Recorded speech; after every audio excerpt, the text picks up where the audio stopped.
Ce soir, il fait froid, non?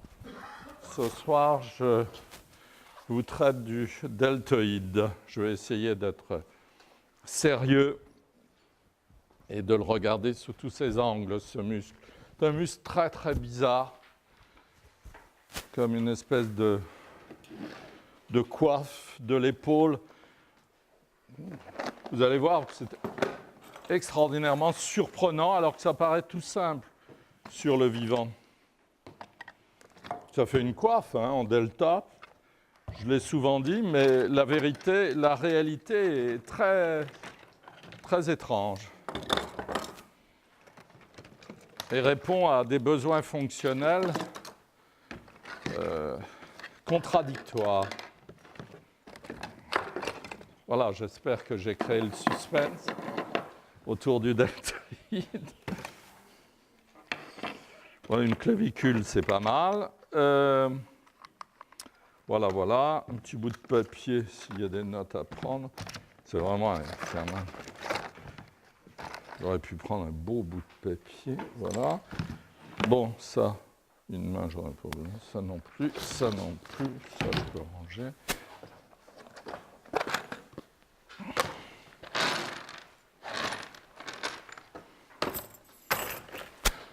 Voilà. Alors, on ne va pas tout de même le sortir de son contexte. On va le traiter dans 3 vues. Moi, je vous conseille, là, c'est vraiment, j'ai fait ça à toute vitesse avant de descendre. Je vous conseille de prendre, si je puis me permettre, une feuille en travers et les 3 vues postérieures, 3 quarts postérieures pour qu'il soit de face, de profil, et ensuite 3 quarts antérieurs pour qu'il soit de face. Je me fais comprendre, de face dans sa vue postérieure, de face dans sa vue latérale, et de face dans sa vue de face. Bien. Alors, les nécessités, quelles sont-elles? Elles sont contradictoires. En effet, à la fois de lever le bras rapidement, n'est-ce pas? Et puis d'envelopper les objets qu'on prend ou de repousser. Et vraiment, on sent très bien qu'on n'a pas de gêne à tirer le bras très très vite. Donc on peut être surpris à l'idée d'avoir des fibres qui seraient très longues et qui descendraient vers le V deltoïdien. Ce qui n'est pas le cas, vous allez voir. C'est une invention très étrange. Voilà. Alors, eh bien, on va s'offrir donc, alors un 3/4 d'eau classique, ça vous avez l'habitude. Un rachis, une omoplate de face. Pour que l'omoplate soit de face, on s'offre un rachis de 3/4, vous êtes d'accord? Je ne veux pas aller trop loin dans le... Oh, tout de même une cage, non? Une cage, voilà. C'est tellement laid, les trucs sortis de leur contexte. Voilà, ça va? Rachis cervical, si vous voulez. Voilà. Ici. Voilà. Et puis, on va prendre un homme. Donc, le sacrum bien accentué. Angle rentrant. Angle rentrant. Je ne vais pas plus loin pour ne pas m'égarer. Voilà. Donc, quand le rachis est de 3/4, l'omoplate est de face. Pas de problème. Si j'étais de dos, l'omoplate fuirait. Je suis de 3/4, l'omoplate est de face. D'accord? Donc, situé entre le 2e et le 8e espace intercostal, c'est-à-dire à peu près entre là et là, quoi. Voilà. Donc, on construit une omoplate. C'est classique. Maintenant, vous avez l'habitude, tubercule trapézien, cavité glénoïde, retour de courbure pour le grand rond, tubercule trapézien, qui ce soir pourrait s'appeler tubercule deltoïdien. On va y venir dans un instant. Donc, voilà, Et si vous voulez, ce soir, on insiste sur la ceinture scapulaire, l'arrivée de la clavicule là-bas, sur l'acromion, n'est-ce pas? Voilà. Et le départ de l'acromion. Et l'épine. Ça vous va? Donc, ici, la tête. Comment ai-je orienté ça? Ça va. Le V deltoïdien, pour le coup, alors là, ce soir, on en a besoin. Et la gouttière de torsion. Voilà. Tubérosité postérieure, comme ça, pour recevoir le sous-épineux, rétrocondyle, épicondyle, trochlée. On va peut-être se calmer ce soir, ne pas descendre dans l'avant-bras et se contenter de ça.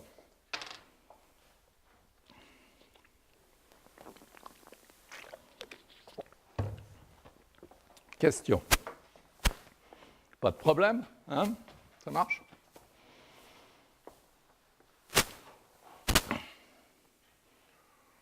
Ça manque un peu d'angle, là où c'est un peu mou. Et le V deltoïdien est un peu haut. Hein?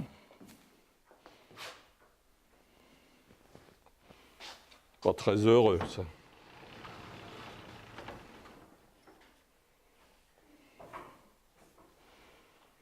Donc, voilà.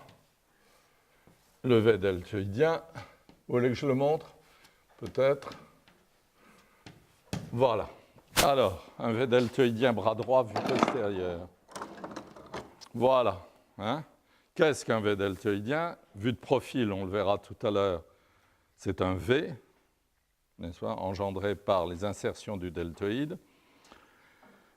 Pour le moment, on est en vue postérieure, donc il y a ce décrochement. Bon, je ne l'avais pas mis si bas, vous voyez. Il y a ce décrochement là, ensuite la gouttière de torsion et le méplat. On a tellement étudié ça avec le triceps, donc je reviens à ma position initiale parce que je me rends compte qu'elle était plus juste. Voilà. On a tellement étudié ça avec le triceps que peut-être vous n'avez pas de questions à me poser. Question? Ça va? Bien. Qu'est-ce qu'on fait? On va peut-être mettre, si ça ne vous ennuie pas, on va peut-être mettre les trois vues. Surtout que déjà, j'ai pris beaucoup de place là. Donc, une vue de profil maintenant. Je vais coincer, ce ne sera peut-être pas joli. Je vais coincer mon rachis ici. Voilà. Donc, ma première côte démarre de là. Ah, une chose que je ne vous ai peut-être jamais dite. Je n'ai pas de cage ce soir. Mais dans les bouquins d'anatomie, il y a une chose atroce. C'est que la cage sort au niveau de l'appendice xiphoïde. C'est faux. Il n'y a que sur le cadavre, et dans les livres d'anatomie donc, que ce soit comme ça. En fait, la cage vient en avant au niveau du cartilage de la 8e côte. N'est-ce pas? Ce n'est pas ici, ce n'est pas cette espèce de promontoire qui pue la mort. C'est un peu comme, vous verrez tout à l'heure dans les diapos à nouveau, le jeu de la mâchoire chez un mort et chez un vivant, dans deux œuvres de Goya. Eh bien, même chose ici, n'est-ce pas? Sortir la cage comme ça, comme on le voit dans les bouquins d'anatomie, c'est tout à fait aberrant. Ah non, non, non. Cartilage de la 8e côte. Voilà. Donc, voilà, 11e, 12e. Je ne les ai pas mises. 11e, 12e, 11e, 12e. Ce n'est pas à la même hauteur. Bon. Donc, 10e ici, 11e, 12e. Voilà. Hop. Je n'ai pas mis le bassin de ce côté-ci. La cage est trop grosse. Ah ah. Donc, je reprends. Tellement pensé à ce truc que j'en ai oublié d'être attentif. Là, je vous ai mis un petit angle de Louis. C'est pas si mal. Hein? Donc ça, c'est la première côte vue dans une perspective très... L'œil étant ici. Ensuite, je mets l'œil plus bas. Un jour, j'étais en Auvergne, dans le village dont ma famille est originaire et que j'adore. s'appelle Albepierre, qui est à la racine de la Serre et de la Lagnon, c'est-à-dire une rivière qui va vers la Loire et une rivière qui va vers la Dordogne. Et j'adore une espèce de butte comme ça, toute simple, devant laquelle je peux rester des heures. Et le soir, les moutons descendent comme ça. Et si vous voulez, la butte est là, n'est-ce pas? Et en fait, là, il y a un col de la Molède, et la route fait des zigzags comme ça. Et j'aime tellement les Japonais que j'ai tout d'un coup eu l'idée de peindre ce paysage, mais non pas comme je l'avais fait dans ma jeunesse, assis là, si vous voulez, ou assis là et assis là, c'est-à-dire à divers niveaux du col en étant bien fidèle à la position d'en bas, à la position moyenne, à la position d'en haut. Je me suis dit, dessine d'en bas, dessine à 100 mètres au-dessus et dessine à 200 mètres au-dessus. En fait, le regard ici, le regard là et le regard là. Et les Japonais ou les Chinois, il y a un livre sublime, hein, si ça vous intéresse, sur la peinture chinoise, très merveilleusement traduit, du moine Citrouille-Amer, Shitao. Et je ne sais plus comment ça s'appelle, les 1000 coups de pinceau, je ne sais plus, ça m'échappe. Mais extraordinaire comme ça, sur le choix que l'on doit faire de son coup de pinceau avant de le poser. Vous avez vu ce film? Alors vraiment, les films sur la peinture, il faut les fuir en général. Mais est-ce que vous avez vu ce film qui s'appelle Ivre de je ne sais quoi? Ouais, c'est très très extraordinaire. On n'est pas gêné un seul instant, on n'a pas honte un seul instant qu'il y ait un peintre là-dedans. Dans ma jeunesse, j'ai vu un film sur Modigliani avec Gérard Philippe, c'était une vedette, mais je suis sorti au milieu du film, fou de rage, n'est-ce pas? L'autre jour, j'ai oublié de le dire, j'ai vu un spectacle au conservatoire avec un jeune acteur plein de talent, sans doute, mais il tenait une palette à l'envers, vous voyez? Et c'est gênant quand même, surtout une palette Diaz, quoi, une palette... vous voyez comme ça, donc vraiment la position du pouce est là, les pinceaux sont ici, vous voyez, il l'avait renversé, il l'a tenu à l'envers. J'ai oublié de le dire ça, mais enfin bon. Donc, c'est très étonnant, puis plein d'allusions entre le vol des oiseaux, etc. Et puis c'est très Shitao, justement, c'est très dans la grande tradition chinoise. Alors, donc... Ici, c'est un angle de Louis, n'est-ce pas? Manubrium sternal. Alors, donc, hein, qu'on ne me fasse pas dire ce que je ne dis pas, c'est-à-dire l'appendice xiphoïde est là, et ça, c'est le cartilage de la 8e côte. Je descends plus bas que l'appendice xiphoïde. Voilà. Je pose l'omoplate.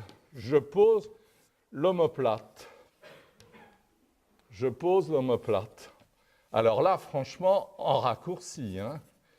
Donc, ah oui, ce que je voulais dire, c'est que par rapport à mon paysage d'Auvergne, je dessine ça comme si mon œil était là, ça comme si mon œil était là, ça comme si mon œil était là.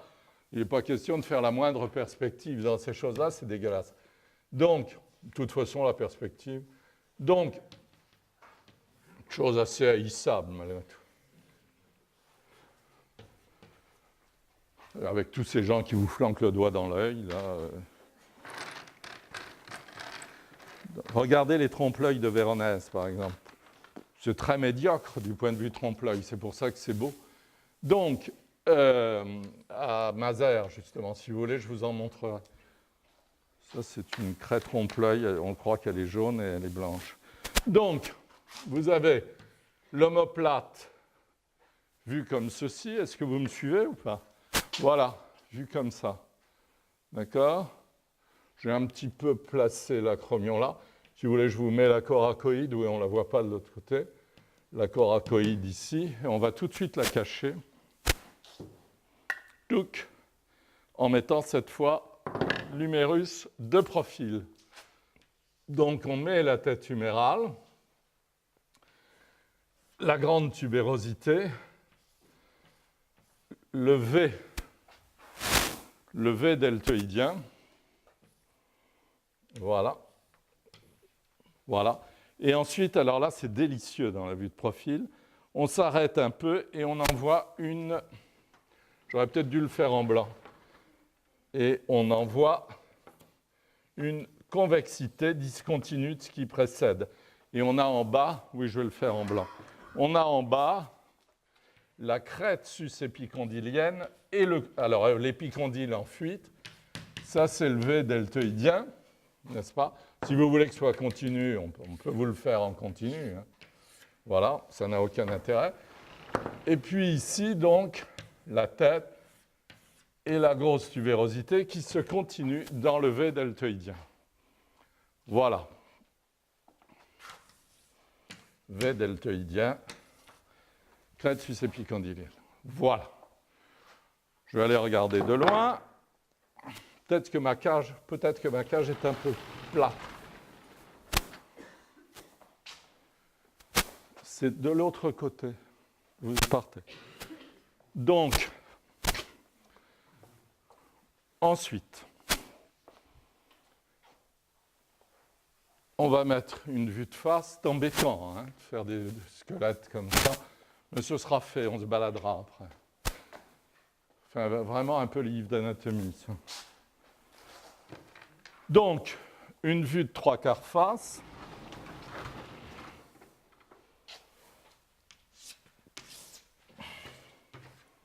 Ah bah c'est toujours la blanche. Une vue de 3/4 face.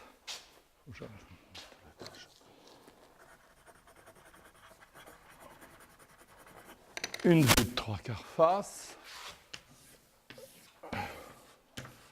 Où est mon sacrum? Là en bas. Voilà. Première côte ici. Sternum là. Cage thoracique là. Rachis. Voilà. Donc, première côte. Yak. Yak. Ensuite, donc, la première côte, un cartilage oblique qui arrive sur le sternum, comme ceci, n'est-ce pas?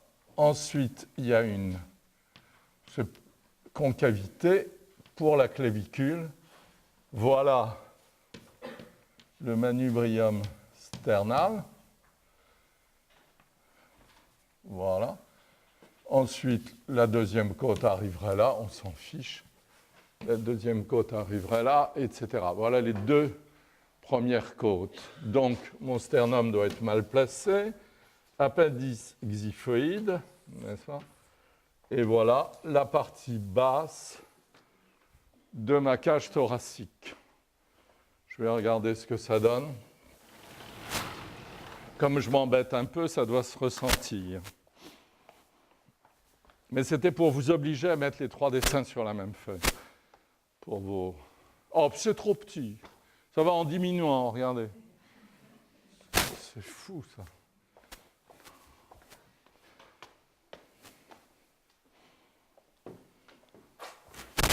C'est la perspective qui se venge.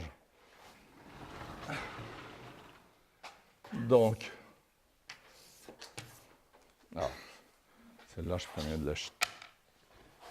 Donc, je dois avoir quelques traits. Voilà, donc, ici, voilà, voilà, et voilà. Voilà, et voilà. Alors, mon rachis cervical paraît trop petit.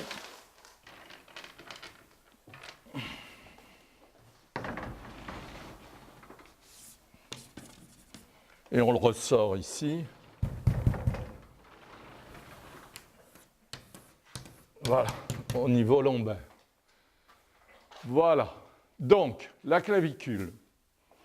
Si vous voulez, je refais l'agrandissement qu'on m'avait demandé l'autre jour. Je redessine le manubrium sternal, parce que là, vous voyez mal.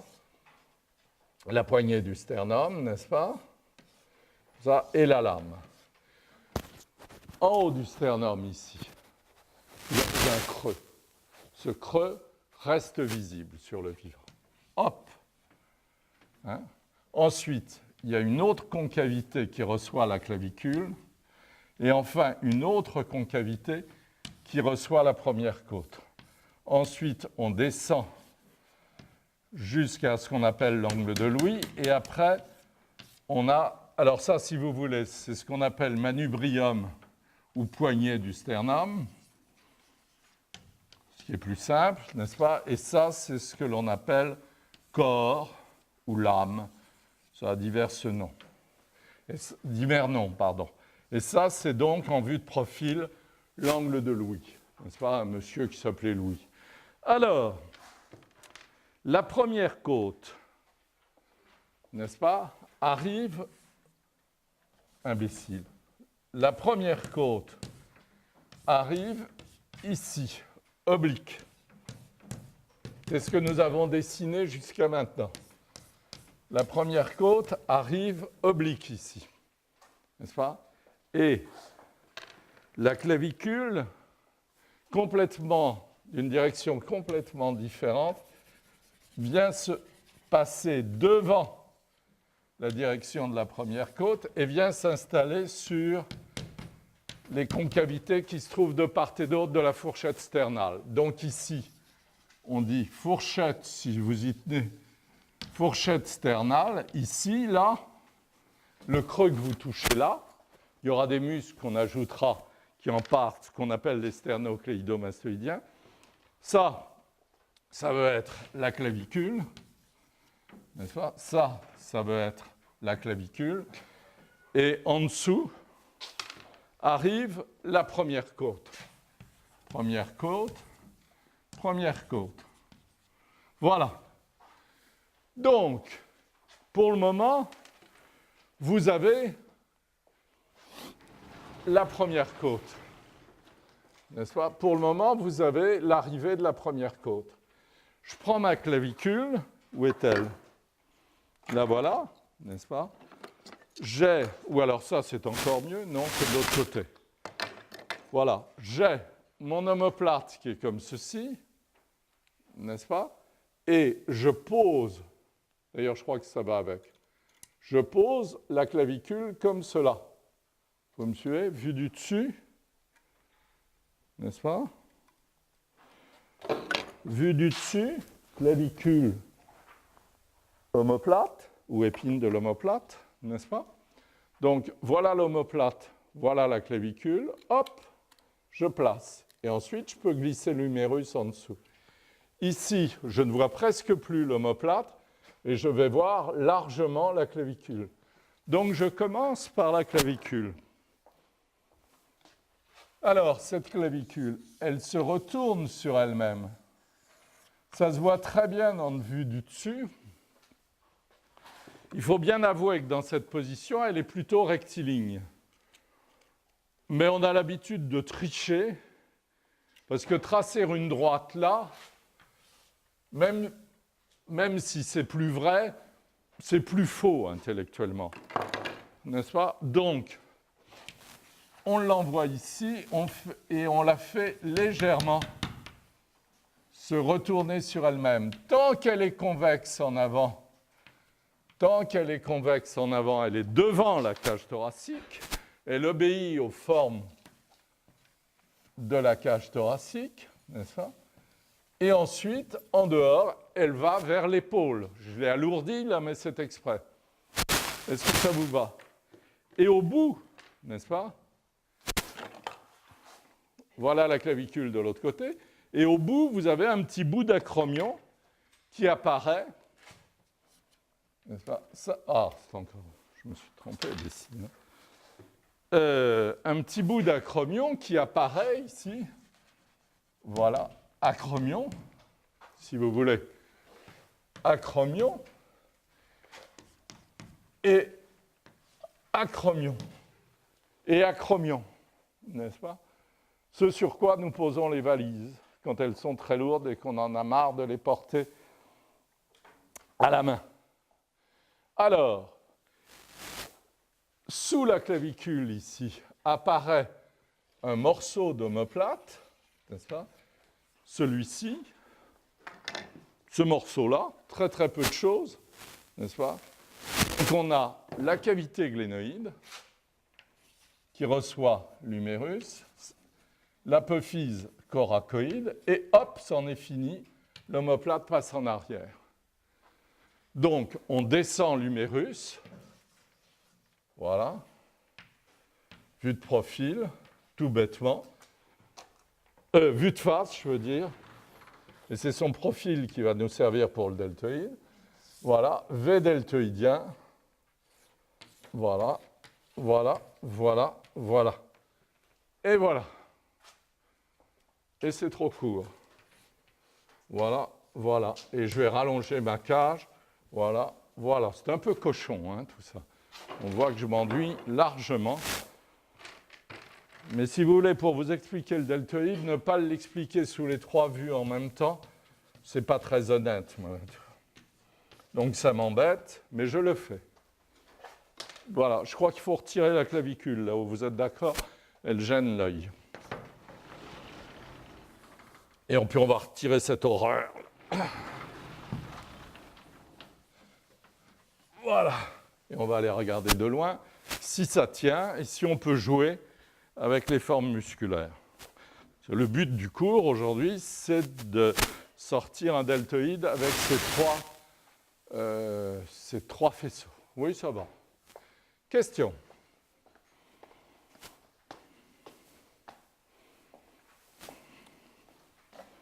Allons-y.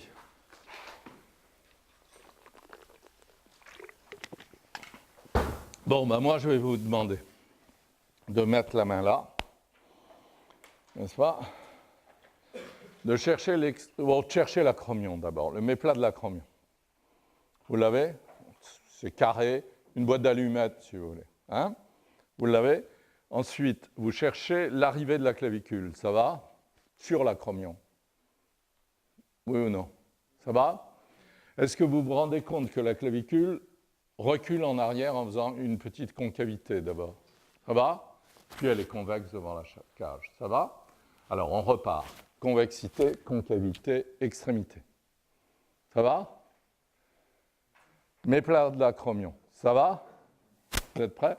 On part en arrière. Épine, tubercule trapézien. Suivant les individus. Ensuite, on continue et on appuie un peu le départ, il n'y a pas de nerf, le départ de l'épine. Ça va? Donc, l'épine, l'acromion, la clavicule. On pose ça sur la cage thoracique. Ça va? Et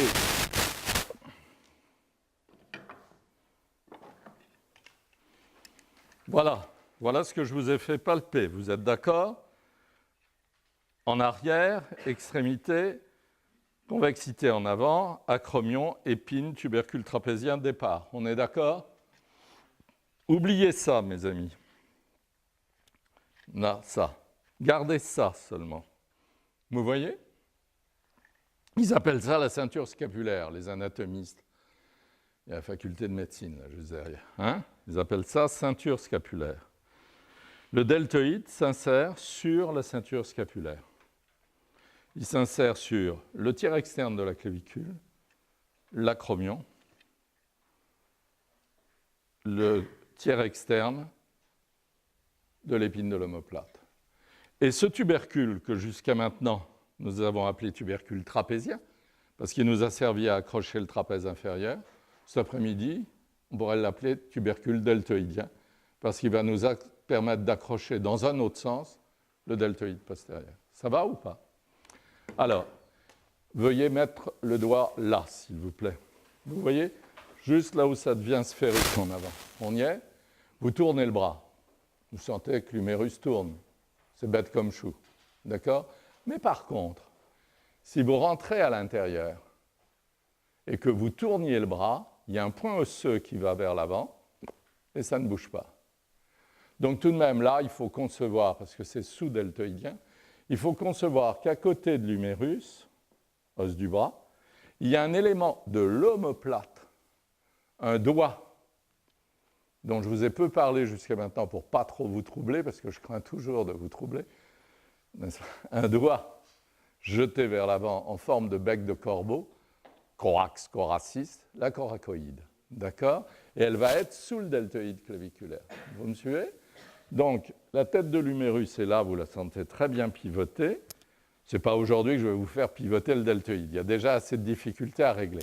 Mais n'oublions pas quand même que la forme du deltoïde n'est pas imputable seulement au V osseux dont je venais de vous parler, là, mais aussi à la présence de cette tête de l'humérus. Un type qui a des têtes de l'humérus comme ça, déjà les deltoïdes, parfois même, vous lui voyez la tête de l'humérus, Don Quichotte, on lui voit la tête de l'humérus au travers du deltoïde, n'est-ce pas?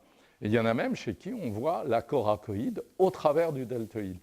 Donc le deltoïde, ce n'est pas une espèce de truc comme dans le bodybuilding, ou une espèce de delta viandeux posé à l'extérieur. Je vous en ai pas apporté, j'ai eu tort, mais je n'ai pas toujours le goût des dégoûts, n'est-ce pas?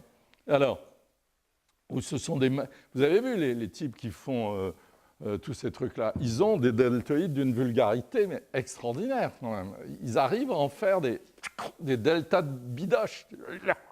Et ils s'accrochent là et ils en sont très fiers. Hein? J'espère que je suis ridicule à souhait.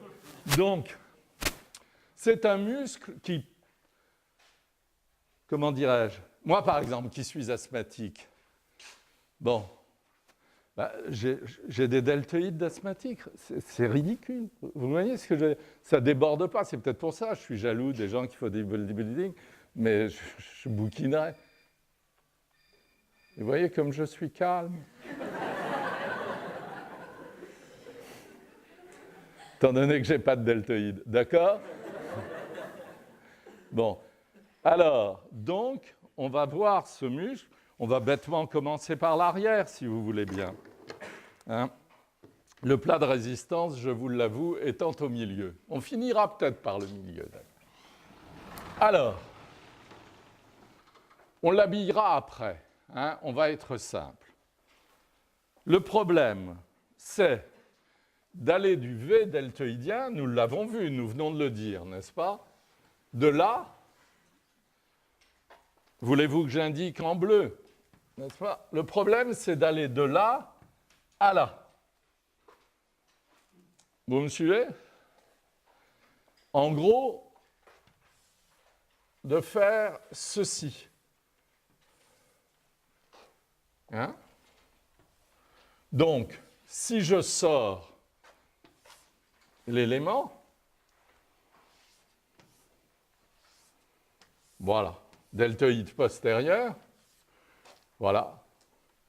Si je trace, mettons, 4 composantes ou 5 composantes du muscle, je vois bien qu'il y a une formidable inégalité. Vous êtes d'accord? Donc, c'est comme pour le trapèze. On va raccourcir des fibres. Parfois, c'est très simple. Vous voyez?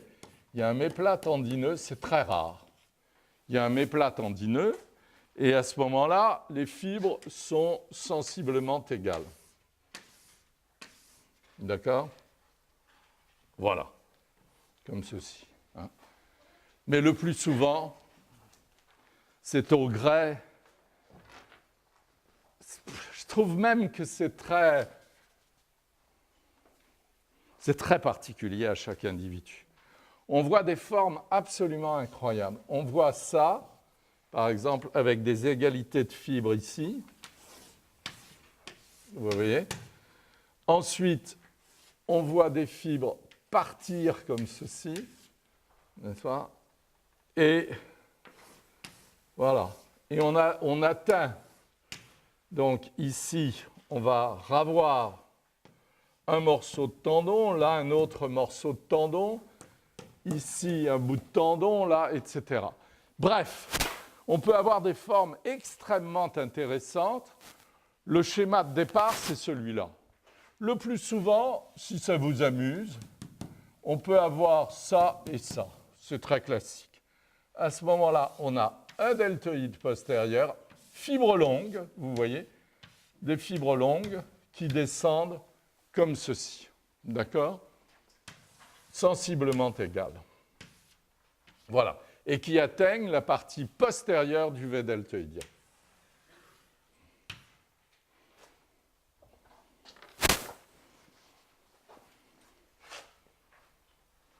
C'est bon. Hein, celles-là vont plus en arrière. Vous êtes d'accord? Plus en arrière. Donc, reste en arrière ici. Celles qui doivent descendre plus bas partent plus en avant et plus bas. Ça, c'est classique. Pas trop égaux, les deux trucs, là, parce que c'est moche. Hein. Voilà. Mais vous verrez, si ça vous amuse, même dans les diapos tout à l'heure. Donc, c'est assez simple. Hein? Si on prend le deltoïde claviculaire, le problème est à peu près le même. On a la branche antérieure du V deltoïdien. Je vous le dessine les deux branches. Hein? Branche postérieure, branche antérieure. Vous pouvez vous rendre compte qu'il ne reste plus qu'un point là en bas. C'est pour l'avenir. Nous avons utilisé la branche postérieure du V deltoïdien. Voulez-vous que je vous les montre? Pardon. Voulez-vous que je vous les montre? Voilà. Vous les voyez? Branche postérieure, branche antérieure. Ça vous va? Le deltoïde postérieur vient là, le deltoïde antérieur vient là. Il ne restera plus que ça pour les deltoïdes moyens. Donc le problème va naître de là, n'est-ce pas? Donc, et ici, on va venir s'insérer là. N'est-ce pas? Donc, même problème, très évident cette fois-ci. N'est-ce pas? On reste dans le même plan, on ne s'enroule pas, et grande différence de longueur. D'accord? Donc, alors là, ça dépend complètement des individus.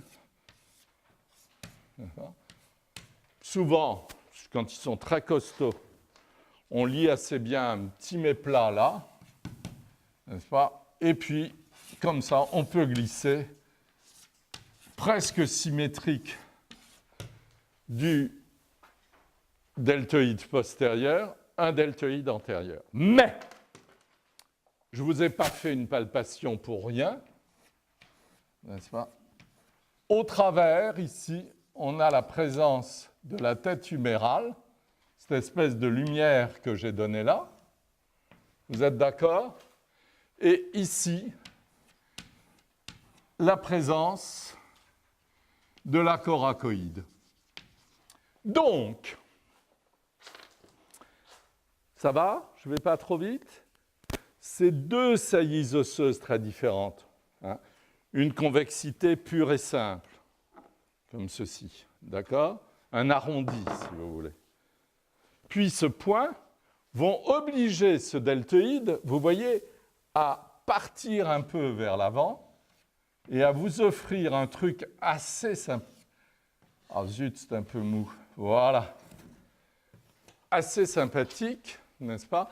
Alors que celui-là, il n'y a rien en dessous. Il n'y a pas un repère osseux qui se lève. Il y a même un vide entre omoplate et humérus. Ça va? Je me fais comprendre? Là, c'est plat, même un peu creux.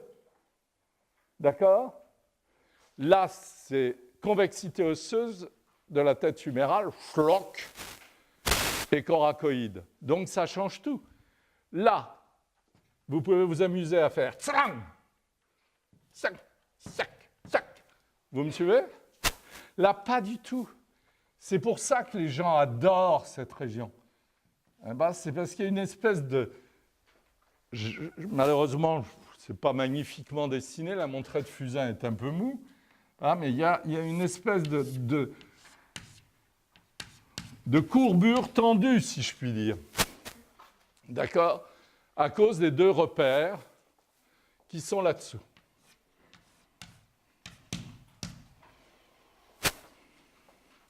Question. C'est si évident que ça? Question.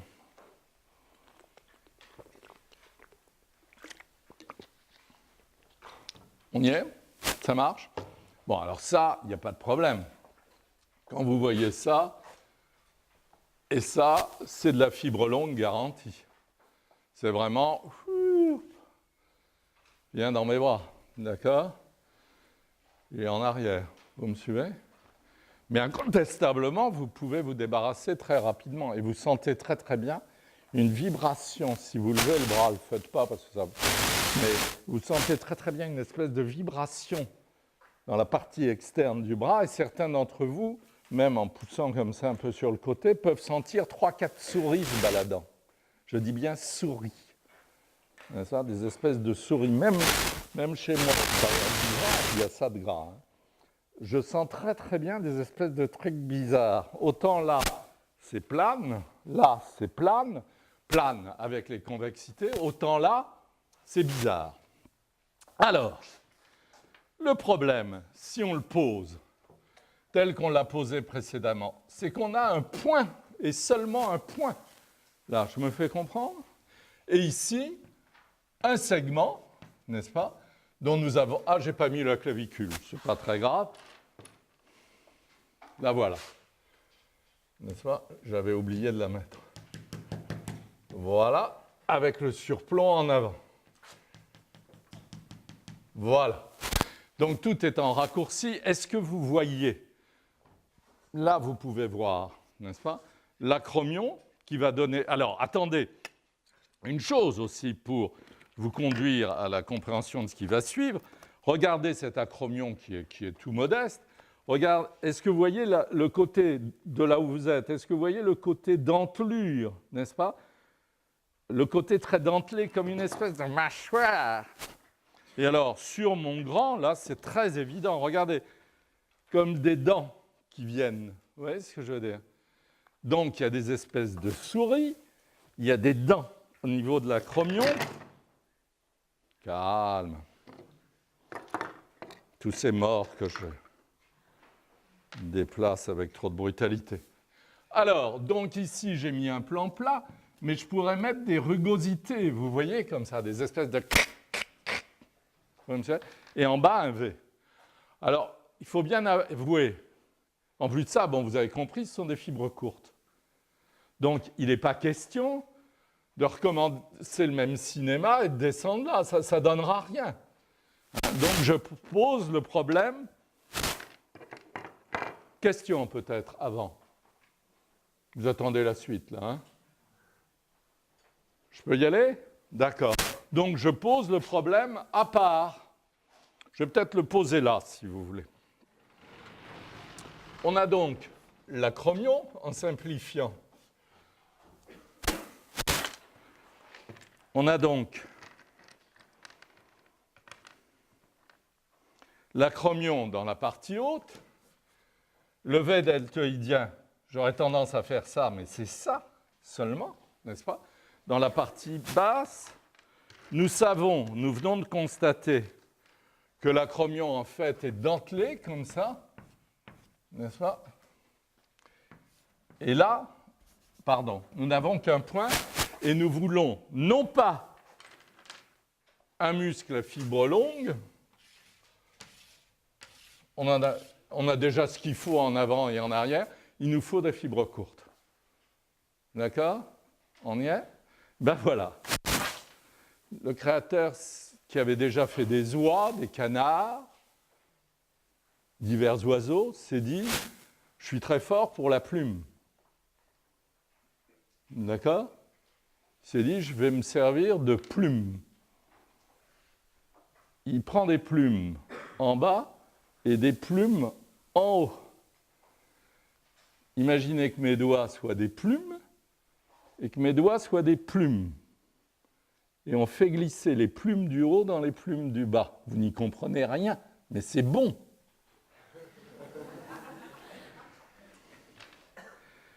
Une plume classique. C'est ça, n'est-ce pas, mes amis?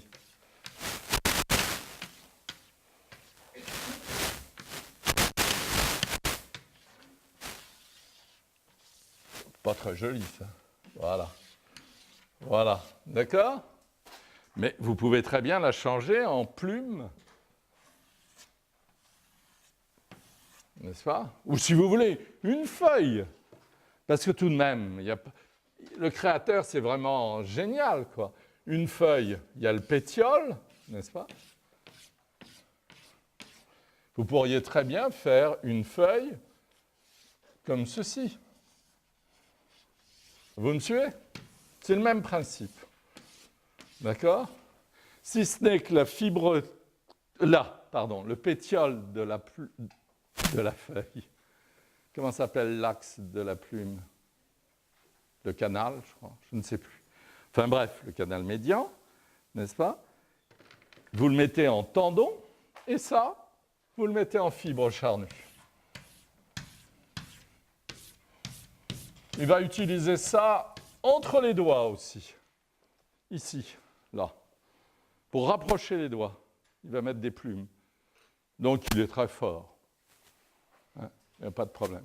Mais là, vraiment, ça frise la folie. Je vous ai dit, il va descendre des plumes de l'acromion et monter des plumes du V deltoïdien. Donc, commençons par être simples et retenir cet axe. Et nous montons un axe ici, un axe là, un axe là. Vous me suivez? 3 si vous voulez. On pourrait en mettre 5. Mais pour le moment, pour que vous compreniez bien, je n'en mets que 3. On descend un axe ici, un axe là. Vous me suivez? Je retire le rose, non? Ça gêne.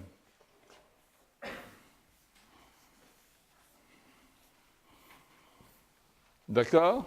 Un peu comme si vous preniez vos mains et vous les glissiez l'une dans l'autre. Ça va?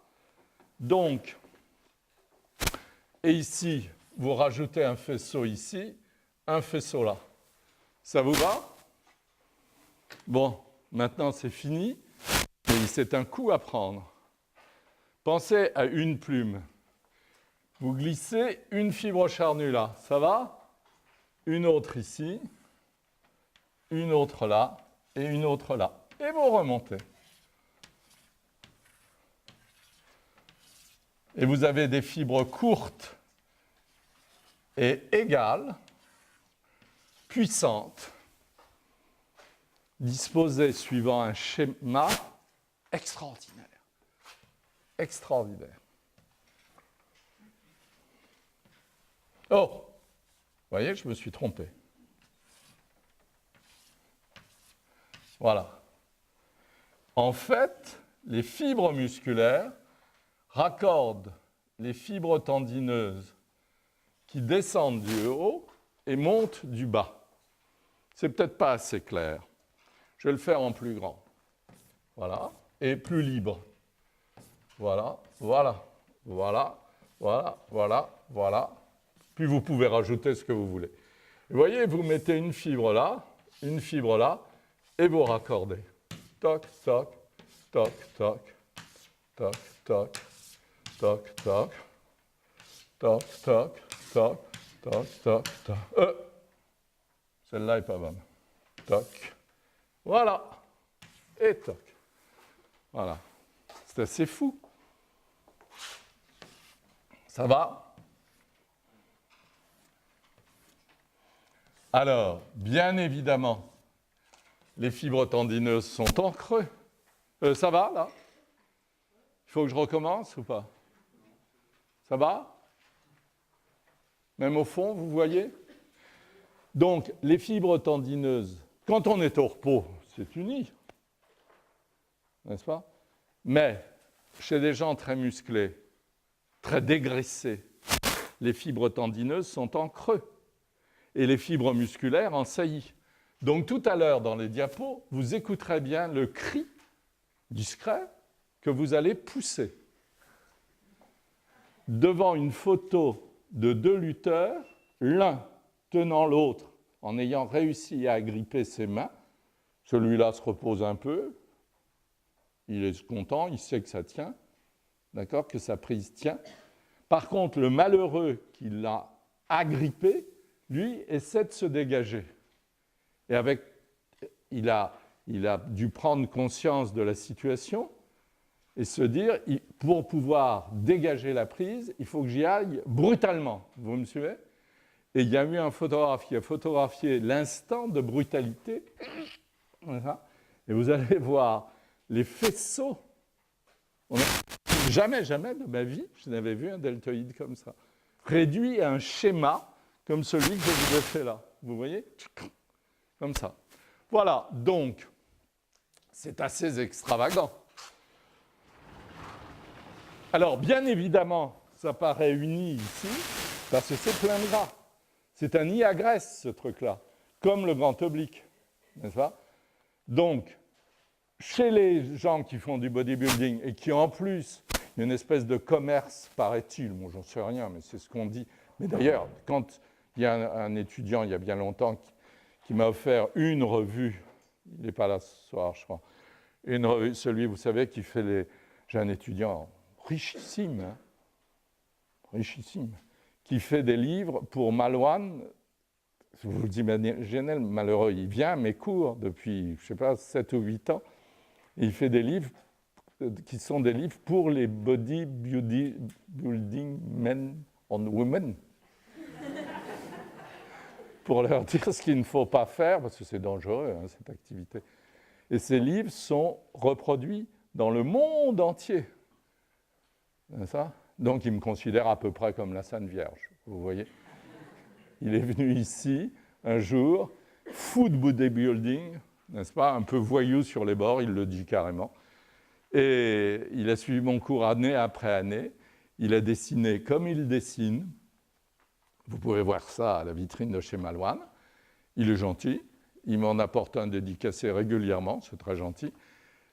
Et il s'occupe de ça à longueur de vie. Et c'est traduit dans toutes les langues. Parce qu'aujourd'hui, dans le monde entier, il y a des gens qui veulent se faire des deltoïdes idiots, n'est-ce pas? Et des vastes internes, des vastes externes idiots. Alors, c'est comme les femmes qui se mettent du silicone dans les seins, se font tirer la peau, etc. Voilà. Je m'abstiens d'exemples concrets. Moi, je prends souvent l'autobus place Saint-Sulpice, et il y a un marchand de journaux.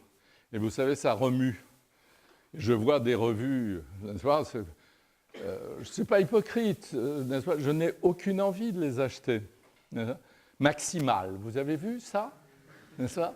Maximal. C'est primitif au possible, n'est-ce pas? Et tout, de moment qu'il y a deux ronds là, un triangle en bas, c'est d'un nul, mais ce n'est pas possible. Alors, voulez-vous, on va mettre quand même ce deltoïde moyen ici. Puis je crois que tant que vous n'aurez pas vu les diapos, vous ne me croirez pas. N'est-ce pas? Alors là, on n'a pas beaucoup de place. Ce n'est pas la peine. On s'en fiche, nous. N'est-ce pas? Si on s'adresse à un praticien médical, il faut absolument qu'il comprenne que les fibres sont courtes et qu'il y a des crampes parfois épouvantables, très localisées. N'est-ce pas? On peut se faire un mal de chien. Un hockeyeur sur glace, par exemple, avec un muscle aussi fragile, peut se faire un mal de chien. N'est-ce pas? Nous, on s'en fiche. Le tout, c'est de glisser, vous voyez, des morceaux de viande entre des plaques tendineuses. Vous voyez? C'est étrange quand même, non? Deux muscles longs qui bordent cette chose assez fantaisiste. Et alors, vous souvenez-vous que les muscles longs vont sur les côtés, n'est-ce pas, du V deltoïdien. J'étais assez clair. Si on prend le V deltoïdien, comme ceci, là, c'est l'insertion du deltoïde postérieur, là, l'insertion du deltoïde claviculaire, et il ne reste que la pointe pour deltoïde moyen. Donc ça nous intéresse beaucoup plus graphiquement, n'est-ce pas? C'est-à-dire qu'on peut s'amuser à descendre, et c'est très très joli dans certains dessins, n'est-ce pas? On peut s'amuser à descendre la forme, vous voyez, comme une longue coque, etc. Et les deux muscles postérieurs et antérieurs s'arrêtent avant, de part et d'autre, suivant le goût qu'on en a. Et vous voyez bien, je l'espère, que j'ai fait exprès de vous donner des deltoïdes longilignes, plutôt distingués, que des espèces de trucs comme le rêve commun en voudrait, n'est-ce pas? Donc ici, vous dessinez simplement quelques faisceaux disjoints et le tour est joué, n'est-ce pas? Vous n'allez pas vous mettre à dessiner ça en perspective. Moi, j'en suis incapable, en tous les cas. Voilà. Par contre, il faut descendre jusqu'en bas. Voilà, ici. Donc, deltoïde moyen. Vous voyez, avec des creux. Voilà, deltoïde moyen. Ici, il est vu des trois côtés. Et puis là, on peut recommencer cette espèce d'imbrication d'éléments en creux, n'est-ce pas, et d'éléments... pardon. Oui, on peut faire ça.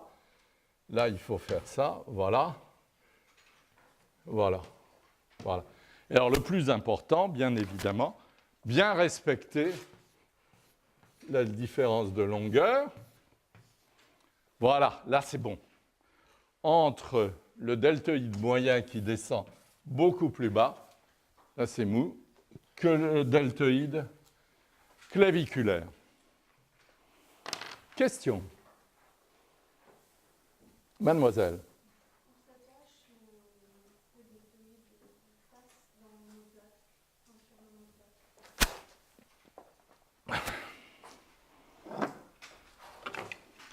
C'est très simple.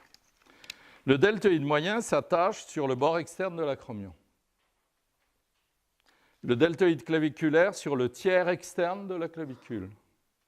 Le deltoïde postérieur sur un peu plus du tiers externe de l'épine de l'omoplate jusqu'à l'angle de l'acromion. Une chose que je peux vous dire, c'est que entre le deltoïde postérieur et le deltoïde moyen, n'est-ce pas, il y a l'angle de l'acromion. Si ça vous amuse, vous pouvez poser le doigt sur l'angle de l'acromion, reculer vos bras et vous allez sentir qu'à ce moment-là, il est en fossette entre le deltoïde moyen et le deltoïde postérieur contracté. Nicolas est là. Nicolas va prendre ça très mal. Ah ben, il y a deux Nicolas qui suivent d'ailleurs. Allez, les deux Nicolas. Le Nicolas boxeur d'abord veut bien. Allez, parce que ça, c'est tellement plus évident. Et après, on prendra le Nicolas sculpteur.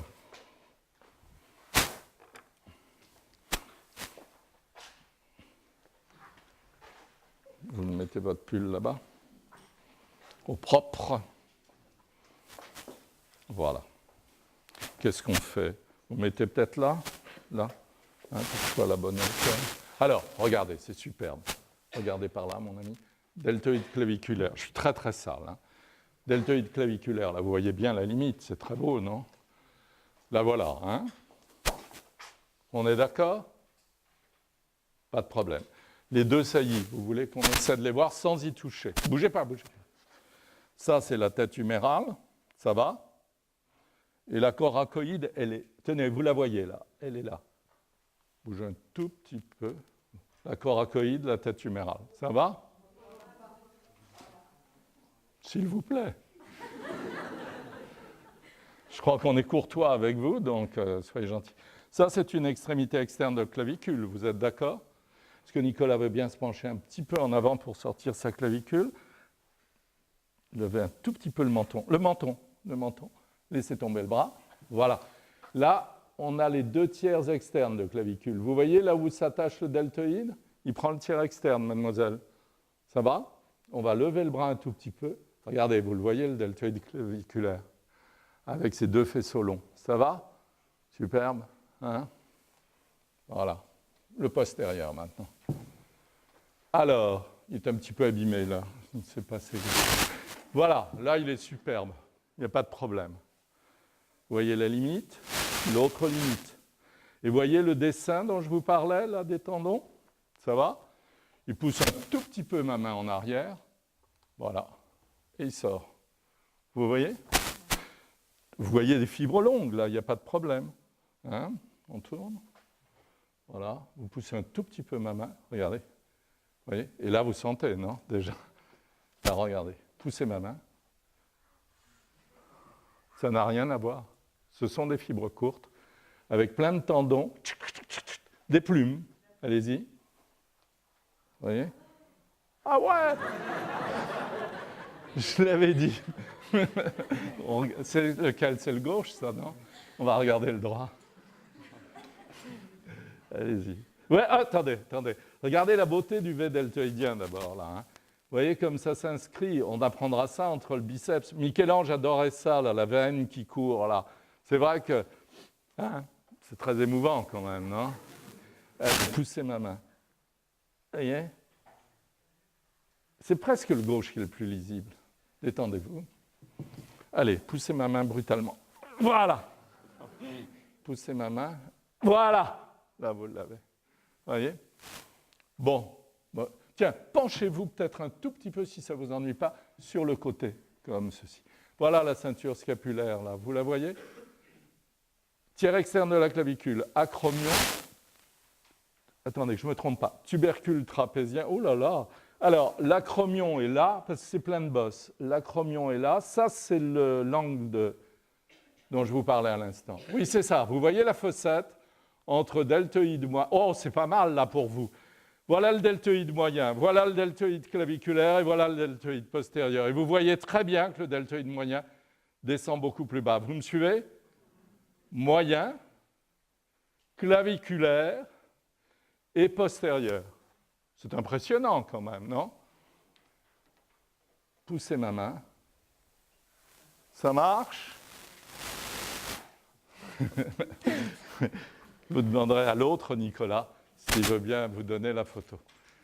Alors, attendez, je vais essayer de trouver un longiligne. Mon beau longiligne, il est où? Olivier, vous êtes là? Il ne va pas lever la main, ce coquin.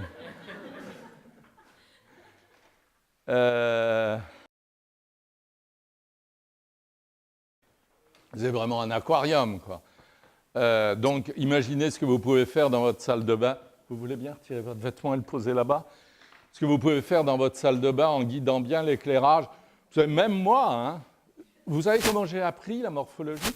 Je vais vous raconter ma vie pendant ce temps-là. J'étais parti peindre un plafond aux États-Unis.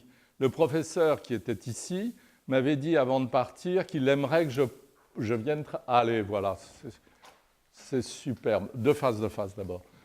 Voilà la clavicule, vous la voyez bien. Là. Regardez l'extrémité externe. Voilà un deltoïde claviculaire. Poussez ma main, il est beaucoup plus costaud que je croyais. Vous voyez? Et regardez la beauté de son grand pectoral. Attendez. Voilà, poussez ma main, monsieur. Regardez ça. Voilà un deltoïde claviculaire. Vous voyez? Ça remonte jusqu'au tiers externe de la clavicule. Une chose que je ne vous ai pas dite, qu'il faut absolument que je mette, c'est le trapèze. Parce que si c'était un chat, vous me suivez? À ce moment-là, vous coupez la clavicule et vous ne faites qu'un seul muscle ici. Je me fais comprendre? On tourne. Voilà, allez-y, poussez ma main. Bon, mais c'est très bon un système pileux. Alors, et ici, c'est le deltoïde postérieur, vous voyez? Et le deltoïde moyen dort là-dessous. D'accord? Merci beaucoup.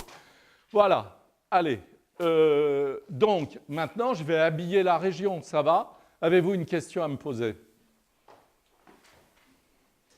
De me mettre torse nu? Non. Ce serait très laid parce que vous voyez, j'ai un bras très long et un bras très petit. Et c'est peut-être à cause de ça que j'enseigne. Quand on est un peu infirme, eh bien on peut-être... Ah oui, alors je vous disais, donc, j'ai passé un vague professorat d'enseignement dans les lycées et collèges pour faire croire à ma mère que j'étais capable de passer un examen. Ça existait à cette époque-là. Maintenant, je crois qu'on appelle ça Saint-Charles ou je ne sais pas quoi. Donc, mais là, il y avait des épreuves très classiques, perspective, anatomie, décoration, dessin, puis je ne sais plus, quatrième m'échappe. Donc, en anatomie, il fallait dans une admissibilité dessiner une planche, mettons le bras, couche profonde, couche moyenne, couche superficielle, comme dans le Richer. Deuxième épreuve, il fallait dessiner pour moi la dent duraire, on nous donnait la description, mais pas d'image, il fallait reconstituer la dent duraire avec ses muscles primordiaux. Puis troisième épreuve, il fallait passer devant un tableau noir et faire un cours d'anatomie devant un jury en guise d'étudiant, si vous voulez. Là, il m'est arrivé des petits trucs assez bizarres. Je passe, c'est-à-dire que mon épreuve a duré 3 fois plus que la normale. J'ai senti que j'étais fatigué. On m'avait fait remplir 3 tableaux. Puis à la fin, le président du jury a demandé au jury de se lever. Enfin, bref. C'était un type adorable. Il était professeur ici. Et il me dit, venez me voir aux Beaux-Arts dans 8 jours, tel jour, telle heure. Je viens et il me dit, j'aimerais que plus tard, vous preniez ma succession. Donc, ma vie a changé en 8 jours, vous voyez. Et j'ai commencé comme tout un chacun avec une mère enseignante, un parrain prof d'anglais, une tante épouvantable institutrice de province, une grand-mère directrice d'école dans l'enseignement primaire avec la Légion d'honneur bleue, là, vous voyez, une grosse poitrine, etc. Plus elle bouffait d'école libre, plus elle était contente, etc. Que des enseignants dans la famille et femelles, parce que les hommes ont disparu pendant les guerres de 14-18, je date de la préhistoire, et de 39-45. Donc vous voyez que des femmes en deuil enseignantes et un parrain ayant survécu. D'accord ? Donc l'enseignement, bon. Et lui me dit, je vous attends. Moi je me disais, je vais être un artiste. Et je l'ai un peu fait, je le suis un peu. Et alors, donc il m'attendait. Et quand je suis revenu de ce plafond d'église, j'avais une lettre me disant que dès que je serais là, il me demandait de lui téléphoner. Et il me flanquait l'obligation de faire son cours à sa place à l'hôpital des enfants malades, ça se faisait beaucoup chez les patrons médicaux, de faire leur cours par un interne, vous me suivez ? Lui en Opale, sculpteur et chirurgien, demandait à un jeune artiste de faire cours à sa place pour des kinésithérapeutes. J'avais 300 personnes, dont des bonnes sœurs qui étaient bien plus âgées que moi, à qui il fallait que j'explique la morphologie humaine. Qu'ai-je fait ?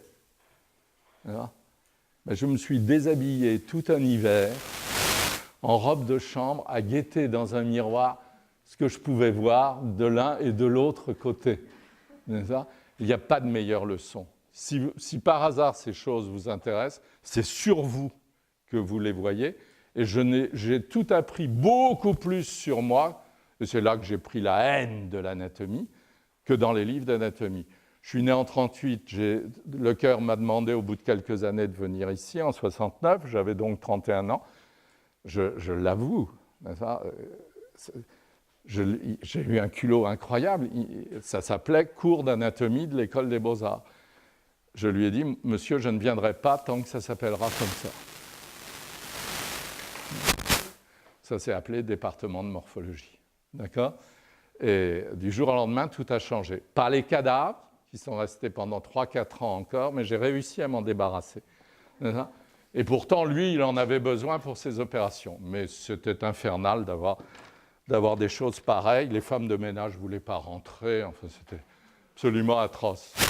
Et lui, il avait une grande maison avec un jardin, donc il aurait pu emporter ça chez lui. Mais c'était un type merveilleux qui s'appelait Paul Lecoeur et qui est très connu parce qu'il a inventé des tas d'opérations extrêmement géniales, on peut dire, géniales. Aller retirer un petit pectoral, le mettre à la place d'un biceps chez des gens qui n'ont plus de biceps. La polio, vous voyez, existait énormément dans nos régions à cette époque-là. Et à la fin de sa vie, les gens venaient du fin fond de l'Europe ou de l'Afrique du Nord pour être opérés par lui, n'est-ce pas ? C'est-à-dire parce qu'il y avait moins de polio après la vaccination. Et avec des gens parce que la polio, c'est le diable. Hein, c'est comme si le diable avait pris un corps et l'avait déformé. On se dit, mais comment est-ce que ça a pu devenir comme ça ? Moi, j'étais en classe en 8e, par exemple. J'ai eu un petit copain qui a eu la polio. Quand il est revenu, je suis allé le voir chez lui, mais il ne pouvait plus venir en classe, le pauvre. Il était tordu dans tous les sens. Et Lecoeur les opérait comme un sculpteur, morceau par morceau, et il les faisait remarcher tant qu'il pouvait. C'était extraordinaire. Voilà. Donc, mais je n'ai pas été très respectueux. J'ai fait passer cet enseignement de la morphologie avant. Lui, c'était un extraordinaire mécanicien, si vous voulez. Voilà. Alors, donc, je vais habiller. La première des choses qu'on a vues chez notre second étudiant, n'est-ce pas, c'est l'importance du trapèze. Et chez les animaux qui n'ont pas de clavicule, je le répète, il n'y a qu'un seul muscle qu'on appelle chez le cheval mastoïdo-huméral. Si vous voulez, je vous le montrerai en diapo. Chez le chat, cuculaire, n'est-ce pas ? Et n'allez pas faire ça, ça ne serait pas gentil. Mais si vous avez un chat, il adore être caressé le long du cuculaire. Et ce qui ne serait pas gentil, c'est de lui ouvrir la peau à cet endroit-là. Vous pourriez trouver à l'intérieur une toute petite clavicule en cartilage avec un tout petit peu d'os qui ne serait articulé ni au sternum ni à l'acromion. Vous me suivez? Libre. Qui lui sert seulement à retourner son muscle. Je me fais comprendre comme une baleine de parapluie. D'accord? Donc son muscle descend de la nuque, se retourne pour aider le retournement. Il y a chez le chat, parce qu'il ne grimpe aux arbres qu'avec ses griffes. Hein. Lui, il ne grimpe pas comme un singe ou un homme. Donc, il y a une toute petite clavicule de 18 mm. Alors, ici, donc, on place le trapèze. Si vous voulez, on peut mettre un grand rond. J'ai un petit peu envie de vous laisser le deltoïde tranquille. Un sous-épineux, si vous voulez. Une longue portion comme ça. Mais je crois qu'il faut laisser les choses... Puis, il est quelle heure? 6h20. Monsieur Yacoub n'est pas encore là. Donc, on peut vous en mettre encore un peu. Qu'est-ce que je vais vous mettre? Là, ce serait peut-être bien de vous mettre un trapèze quand même. Ça ne gêne pas. Parce que, et puis en plus, c'est morphologiquement très proche. Vous voyez? Alors donc un trapèze, voilà. Ici. Voilà. N'est-ce pas? Alors, donc, ça vous connaissez, trapèze moyen, trapèze inférieur. Et alors, ce trapèze claviculaire que vous voyez là, n'est-ce pas, c'est celui que nous avons dessiné ici comme ceci, par le retournement. D'accord? Donc voilà, deltoïde postérieur, deltoïde moyen. Ici, je peux vous mettre le sous-épineux, le sus-épineux, et puis peut-être un peu de trapèze quand même. Voilà, trapèze. Je suis un peu fatigué. Trapèze, ici. Je n'ai pas dit à M. Yacoub à quelle heure j'avais envie de le voir, donc il est peut-être... Monsieur Yacoub! Ah, c'est parfait. Voilà, il vient à ma rescousse. Voilà, mais il ne faut pas abîmer, ça abîme un peu. Il ne faut pas abîmer la vision du deltoïde. Là, vraiment, celui-là, vous le voyez très bien. Là, vous le voyez très bien, et là, vous le voyez très bien. Alors, est-ce que vous distinguez bien, puisque j'ai voulu ce soir justement être un peu anatomique, donc le deltoïde moyen ici, le deltoïde postérieur là, si vous voulez, le deltoïde moyen, on va l'appeler 1, le deltoïde postérieur 2, donc 1 ici, 2, 3, là 1 et 3. Ça va? Voilà. Question. Monsieur. En fonction du mouvement, est-ce qu'ils travaillent tous ensemble? Ils peuvent. Par exemple, quand notre ami, je ne sais plus lequel, oui, quand Nicolas tout à l'heure, j'ai bien pris dans l'axe, vous voyez? Si vous prenez bien dans l'axe et que vous fassiez pousser en dehors, ils travaillent tous ensemble. Par contre, si vous ne faites travailler que le deltoïde claviculaire, c'est vraiment le muscle avec lequel vous embrassez les choses, d'accord? Et le deltoïde postérieur, c'est le muscle avec lequel vous repoussez les choses. N'est-ce pas? Ça marche? Autre question. Merci pour celle-là, elle est vraiment bonne. Hein? J'ai bien dit, fibre longue, fibre moyenne courte, puissante. D'accord? Une autre question. Non, vraiment pas? Bien. Alors, on va regarder quelques deltoïdes, puis après, on va se détendre.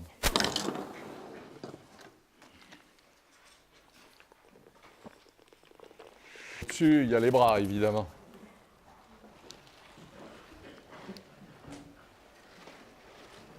Alors, son deltoïde postérieur est là, n'est-ce pas? Et s'arrête là. Et descend jusqu'ici. Ce sont les méplats tendineux. Le deltoïde moyen est là et va à la pointe. Là, il y a une saleté sur la diapo. Les diapos attirent à elle la poussière. D'accord? Ça, c'est son acromion, tout bêtement. Et on va voir à d'autres instants son deltoïde claviculaire. La longue portion est là. Elle glisse là. Et ça, c'est du grand rond. Diapo suivante. Vous le reverrez mardi prochain. Vous voyez? Alors, excusez-moi, mais mes diapos étaient montés sur carton autrefois, et pour les appareils de projection aujourd'hui, il faut du plastique. Donc, vous avez la trace de la colle de l'ancien montage. Voilà. Alors ça, c'est un grand rond, un sous-épineux, la longue portion, vous êtes d'accord? Alors là, c'est coton quand même, deltoïde moyen, ici, et deltoïde postérieur là. D'accord? Avec les tendons là. D'accord? Je crois que j'entends un bruit. Diapo. Franchement.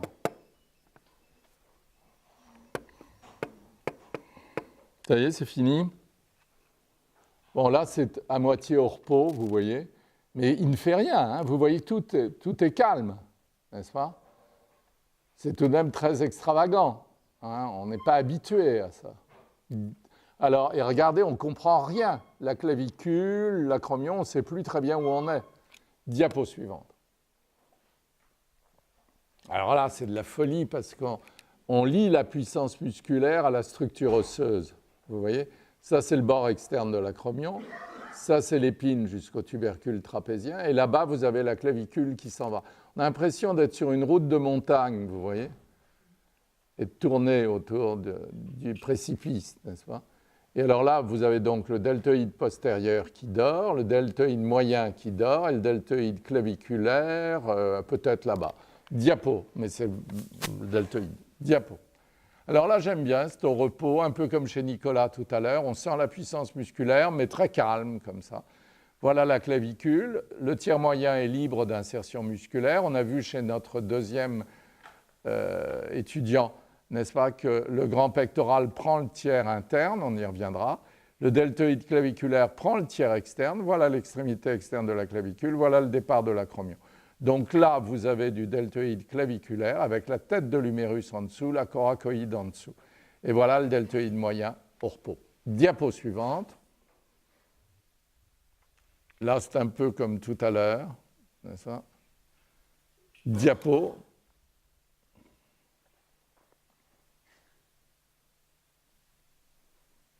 Ça marche plus? Si.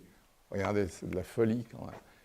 La clavicule, les deux tiers internes, le creux externe, l'extrémité, l'acromion, c'est ça?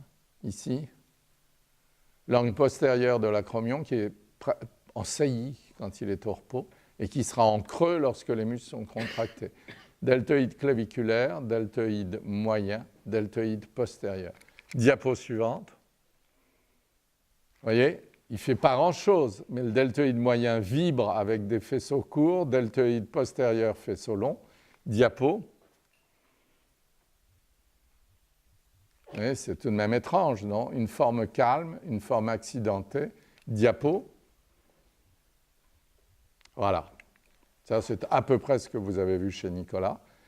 Une forme calme avec l'accident des insertions sur l'épine de l'omoplate. Hein.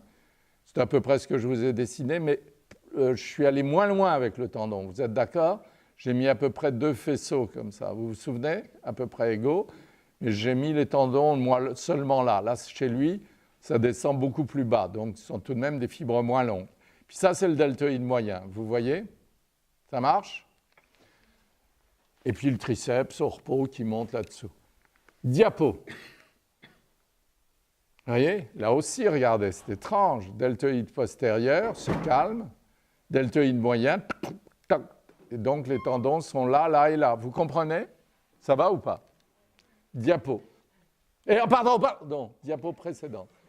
Et là, vous avez la ceinture scapulaire. Hein, j'ai assez insisté pour... Là, on la voit tellement bien. N'est-ce pas? L'épine de l'omoplate, l'acromion avec son angle, le départ de la clavicule, et on fout le camp. Et regardez le trapèze qui prend la partie externe de la clavicule. Ça, si vous ajoutez les sternocléidomastoïdiens, le larynx, etc., c'est vraiment une structure masculine. Est-ce que je me fais comprendre? C'est même étrange, non? On l'inventerait difficilement, cette forme-là. Oui ou non? Diapo. Alors là, vous voyez ce qui va nous attendre. Regardez, il va falloir que je vous explique ça bientôt. Oui. La façon dont le grand pectoral monte, le biceps et le coracobrachial descendent, le grand dorsal et le grand rond montent, et le triceps avec sa longue portion et son tendon descend. Le tout coiffé par le deltoïde. Ça marche? C'est ce qu'on appelle l'embranchement du bras. Et vous trouvez entre la paroi antérieure et la paroi postérieure la cage thoracique, mais attention, ce ne sont pas les côtes, c'est le grand dentelé. Les côtes sont là.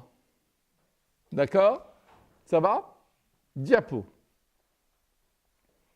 Au repos. Vous voyez comme la clavicule est rectiligne, hein, quand même. Diapo. Donc on triche toujours un peu. Diapo. Diapo. Je ne savais pas que je les ai mis. Alors voilà. Voilà deux lutteurs classiques avec des coiffes deltoïdiennes classiques, postérieures, moyens, claviculaires. Rond dans la mesure où ils s'insèrent sur le tiers externe de la clavicule. Ça va?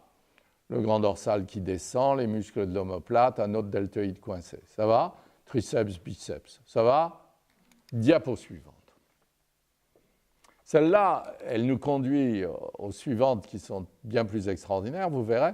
Mais c'est pas mal parce que vous avez une coiffe deltoïdienne que vous comprenez bien avec le deltoïde moyen qui descend très bas. Donc vous pouvez dessiner l'angle, n'est-ce pas?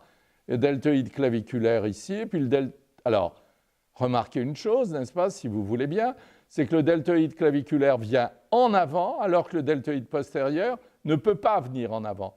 Pour la bonne raison que le deltoïde claviculaire est soutenu par les muscles que je vous ai demandé de... Qu'est-ce que je raconte? Je reprends. Vous avez le deltoïde ici.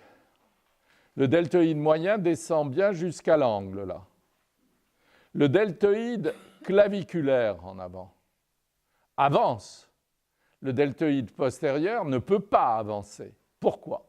Parce que le deltoïde claviculaire avance parce qu'il est soutenu par deux repères osseux que je vous ai demandé de palper, la tête de l'humérus et la coracoïde.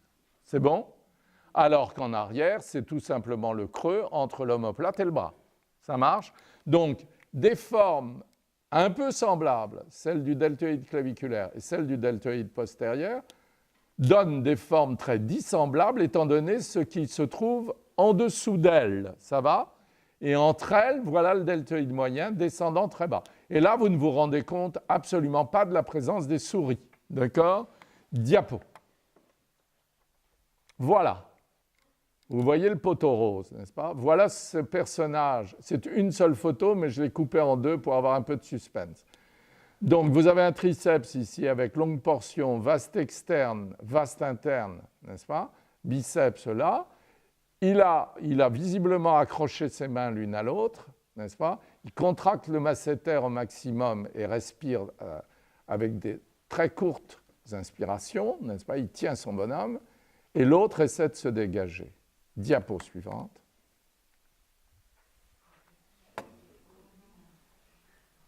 Voilà. Voilà ce que c'est qu'un deltoïde moyen. Ça fait bizarre, non? Voilà. Ça vous va? Diapo suivante. Et voilà. Vous voyez, si vous prenez un livre d'anatomie, vous retrouvez la même chose. Un bon livre d'anatomie. C'est-à-dire un livre qui date d'avant 1850. Les autres sont surtout très explicatifs des insertions, mais beaucoup moins bien dessinés. Donc voilà, ce que je vous ai raconté, vous le voyez à peu près. Deltoïde claviculaire, deltoïde postérieur et le deltoïde moyen avec ses plumes, n'est-ce pas, encastrées. Diapo suivante. Bon, alors c'est relativement intéressant, n'est-ce pas, mais il y a un creux qui n'existait pas sur ce cadavre entre le deltoïde claviculaire et le grand pectoral, mais c'est intéressant. Et là, il y a le deltoïde moyen, voilà, clavicule. Et même là, il n'y a pas le creux habituel non plus, c'est très bouché par les muscles. Je ne sais pas si c'est le cadavre qui était comme ça vraiment ou si c'est l'anatomiste qui a fait du style. Diapo. Alors, voilà le petit pectoral ici et la coracoïde. Et regardez la présence de la tête humérale, n'est-ce pas? Et là, pour l'avenir, si vous voulez bien regarder une seconde, vous voyez un tendon qui sort de la coiffe, là. Eh bien, c'est le tendon du biceps glissant dans la gouttière bicipitale. Ça, c'est le grand dorsal, ça, c'est le grand rond. Et ça, c'est le muscle sous-scapulaire, celui des véliplanchistes. Voilà, ça, c'est un grand dentelé. Ça, c'est un petit pectoral. Je ne sais pas si je vous remontrerai ça. Ça, c'est affreusement mal dessiné. Vous avez l'impression que le trapèze n'est pas plus en avant que les muscles très profonds qui sont là. Vous voyez ce que je veux dire? Diapo.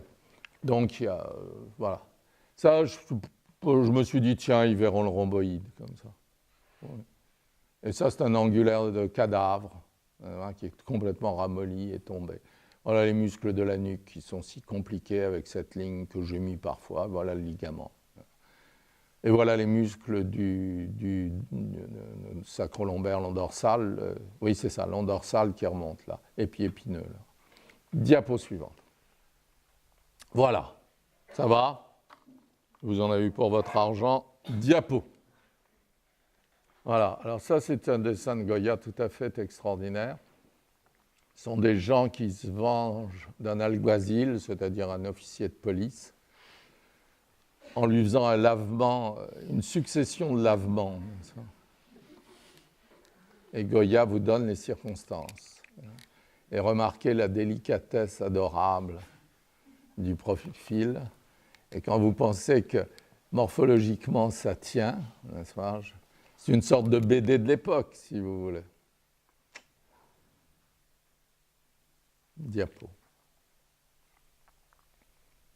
Ça, c'est beaucoup plus postérieur. Vous voyez les dessins du Prado, c'est monstrueux. Il y a un cachet énorme. C'est pour ça que je coupe et que je centre. Et là, il dit simplement qu'il a eu cette vision la même nuit que le dessin précédent. Et vous voyez, ça m'ennuie d'insister, mais regardez tout de même. Vous voyez, sous une forme ou sous une autre, il y a de l'os, quoi. Regardez ça, c'est une malléole qui s'est un peu perdue en chemin, mais elle est tout de même là, vous voyez. Une arche interne, un jumeau, etc. Diapo. Ça, c'est un aristocrate qui tente d'apprendre à lire. Mais vous voyez l'obsession, vous allez la retrouver tout à l'heure de façon très précise, l'obsession du mandibule ouvert chez Goya, n'est-ce pas? Cette espèce de... Je ne sais pas s'il l'a lu anatomiquement, mais il y avait des cours d'anatomie partout au XVIIIe siècle. Que ce soit à Vienne, n'est-ce pas, où il y a un lieu assez beau, il y a même des dessins du XVIIIe qui représentent ce cours. On sait très bien que Schiele et Klimt y sont passés, etc. À Madrid, c'était la même chose, partout. Et partout, il y avait des écorchés de Houdon aussi, parce que Houdon, cet écorché avait un énorme succès. Donc, il est possible qu'on lui ait expliqué cette histoire d'articulation. Vous verrez tout à l'heure, on croit vraiment qu'il a compris. Il adore insister là-dessus, n'est-ce pas? Diapo. Regardez, alors, c'est par hasard qu'elle est là, mais regardez comme le maxillaire est présent, les fosses orbitaires, etc. Et le pied, c'est incroyable. Et ça, c'est une crête cubitale. Le trait, c'est tout droit. Et vous verrez, je mettrai mon bras sur la table et je vous dirai, la crête, elle est là. Elle suit la table, c'est tout droit. Diapo. Sublime.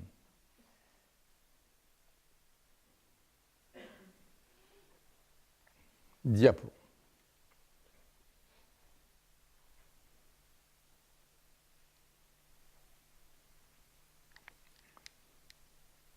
N'oubliez jamais que ce n'est pas fait d'après nature.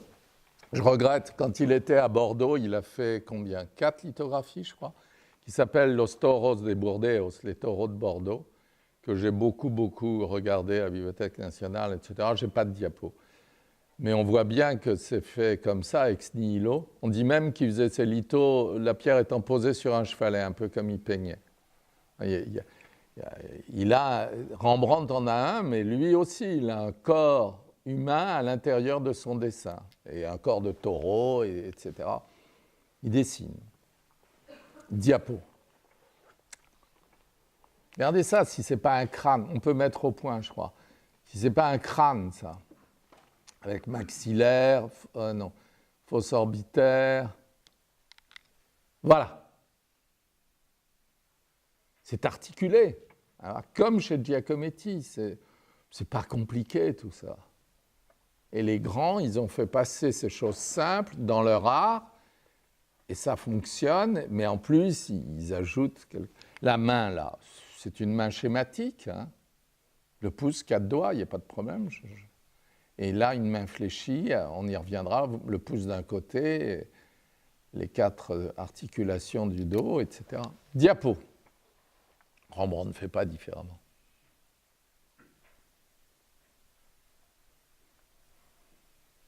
Quand vous pensez qu'il sort ça, un bras comme ça, ex nihilo, tout seul devant sa feuille, diapo.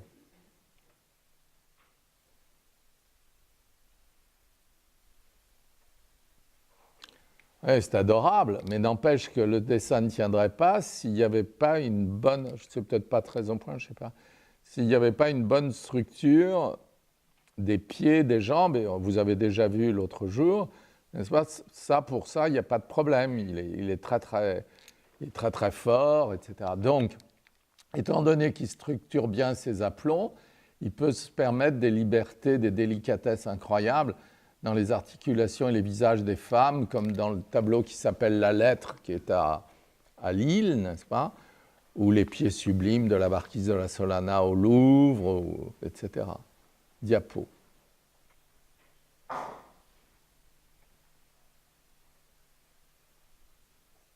Diapo. Qu'est-ce que vous voulez que je vous dise, moi? Ça, c'est fabuleux quand même. Ça, tout ça, c'est dans son plan, c'est délicatement rendu, sans aucune vulgarité. Il n'y a pas de muscles en trop, mais tout est...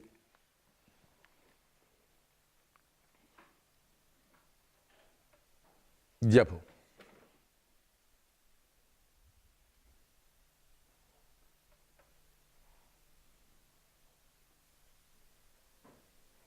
L'aplomb, là, c'est comme une vierge. Je ne sais pas si vous allez de temps en temps au musée de Cluny, c'est un endroit sublime, où il y a des vierges, toute une salle où il y a, je ne sais pas, une vingtaine de sculptures de vierges du Moyen-Âge. Elles ont de magnifiques aplombs sur un seul pied, comme ça. Ben, les femmes qui ont des bébés dans les bras, bien évidemment, se mettent en aplomb sur un pied pour contrebalancer le poids du bébé. Et de temps en temps, elles changent de pied. Hein? Là, on sent bien que... On ne voit même pas le bébé, on le sent dans le poids qu'il engendre et dans l'aplomb. Diapo.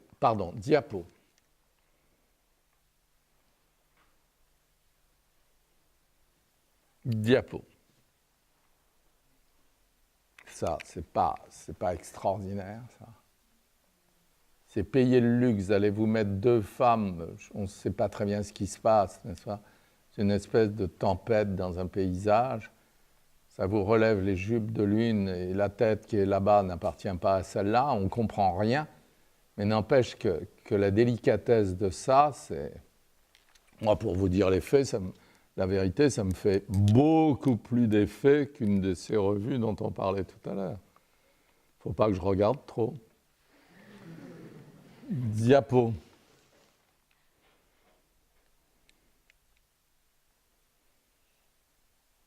On peut peut-être mettre au point. C'est triste que ce ne soit pas systématiquement au point. Cet appareil, vraiment. Jusqu'à ma dernière année, je l'aurais. Voilà. Bon. Ben voilà. Enfin, ça vous conduit à regarder. Je ne sais pas, il y avait eu une exposition épouvantable au Louvre il y a quelques années, là. Très morbide. Je ne sais plus comment ça s'appelait. Jean-Max, tu te souviens, non? La mort et je ne sais pas quoi, non? Il y avait des films viennois épouvantables, etc. Et par hasard, il y avait 10 Goya qui venaient du Prado. Sublime. Donc, il faut faire attention, parfois dans les expositions les pires, on peut trouver sous un prétexte...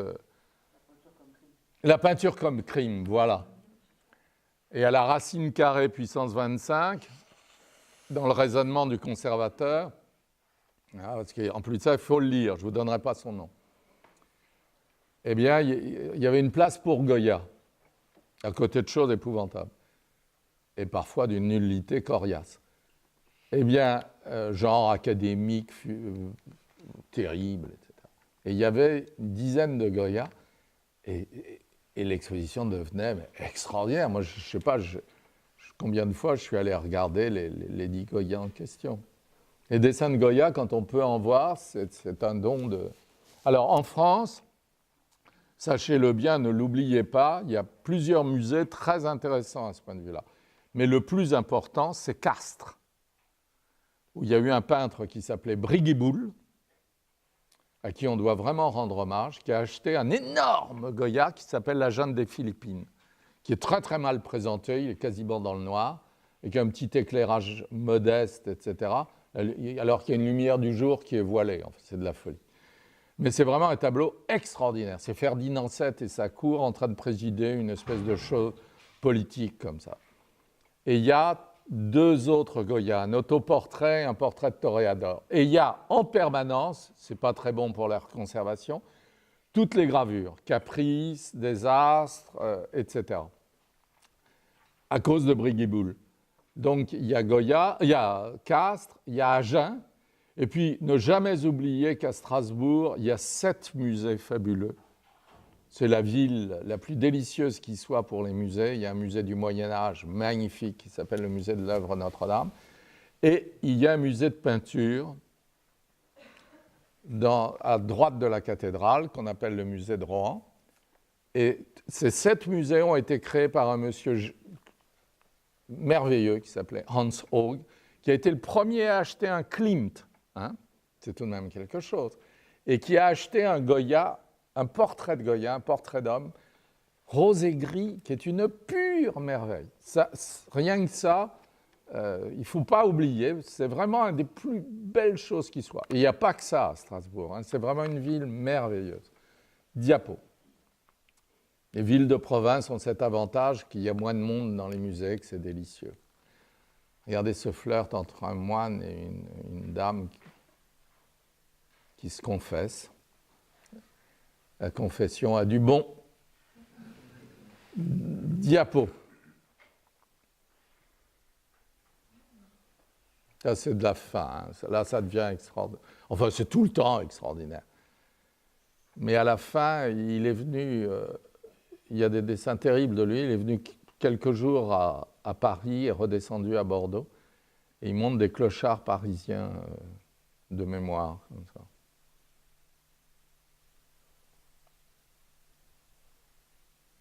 Diapo.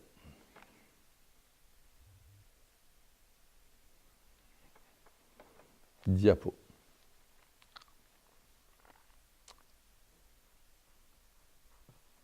Vous voyez ? C'est un autoportrait caricatural, aun aprendo. Pour ceux qui connaissent l'espagnol, moi je ne le connais plus très bien, mais je crois que ça veut dire « il apprend encore ». Et il se serait représenté lui-même dans les années 1830. Diapo. Les mains étaient magnifiques. Alors, voilà quelques petits bouts de gravure. Regardez les maxillaires, là. Comparé à ça, évidemment, ça rend ça inoubliable. N'est-ce pas ? Même celui-là, là-haut. Diapo suivante. Ça, tout le monde connaît. Hein. Baudelaire en a tiré des vers merveilleux dans les phares. Des jeunes femmes, je ne me souviens plus du texte exact, et tirant bien leur bas. N'est-ce pas ? C'est de l'aquatinte, c'est délicieux, très discret. Diapo, avec des noirs magnifiques. Regardez ça aussi, il joue souvent là-dessus. Hein. Diapo, Manet a repris ça.